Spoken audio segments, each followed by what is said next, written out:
ত্রাদশ জাতীয় নির্বাচনকে সামনে রেখে চরপেশন উপজেলার আব্দুল্লাহপুর ইউনিয়ন বিএনপির উদ্যোগে নির্বাচন পরিচালনা কমিটির এক আলোচনা সভা অনুষ্ঠিত হয়েছে। বুধবার 7 জানুয়ারি সকাল 10টায় চরপেশন উপজেলার আব্দুল্লাহপুর ইউনিয়নের দক্ষিণ সেবা মাধ্যমিক বিদ্যালয় হলরুমে এই আলোচনা সভা অনুষ্ঠিত হয়। সভায় প্রধান অতিথি হিসাবে উপস্থিত ছিলেন চরপেশন উপজেলা যুবদলের সভাপতি আশরাফুর রহমান দীপু ফরাজি। আলোচনা সভায় আরও উপস্থিত ছিলেন চরপেশন উপজেলার বিভিন্ন পর্যায়ের নেতৃবৃন্দ এবং আব্দুল্লাহপুর ইউনিয়ন ও ওয়ার্ডের সকল অঙ্গ সংগঠনের নেতাকর্মীরা। সবাই নির্বাচনকে সুষ্ঠু ও শান্তিপূর্ণ এবং সংগঠিতভাবে পরিচালনার লক্ষ্যে করণীয় বিষয়ে গুরুত্বপূর্ণ আলোচনা করা হয়। প্রধান অতিথির বক্তব্যে আশরাফুর রহমান দীপু ফরাজি বলেন, জাতীয় নির্বাচনে জনসম্পৃক্ততা ও সাংগঠনিক ঐক্য অত্যন্ত গুরুত্বপূর্ণ।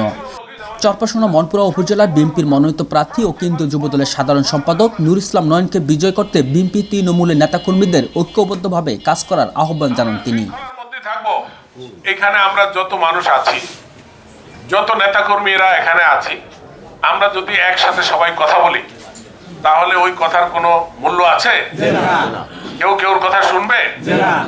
আর এই যে আমি কথা বলতেছি আপনারা সবাই শ্রবণ করতেছেন, সবাই বুঝতেছেন না?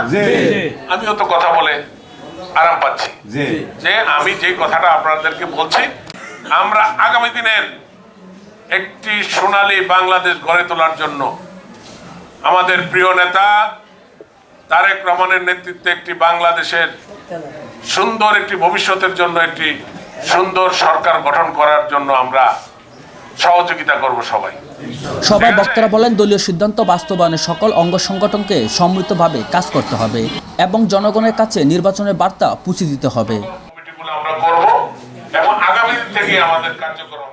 আলোচনা সভা শেষে নির্বাচনী কার্যক্রম আরও গতিশীল করতে বিভিন্ন দিক নির্দেশনা প্রদান করা হয়।